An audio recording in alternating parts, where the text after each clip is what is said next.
เลยต้องถ่ายวิดีโอเลยเดินเลย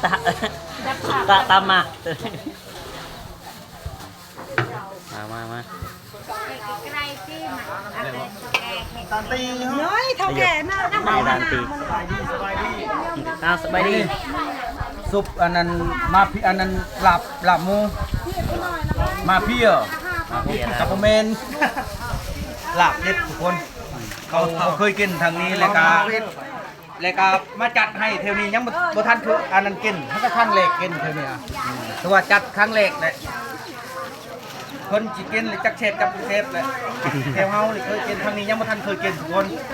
นี่มาเบิ่งใกล้ๆมือกองเห็นบ่ บ้านมึงมีไรบ่ บ้านโน่นมีไรเมืองพีนทุกคน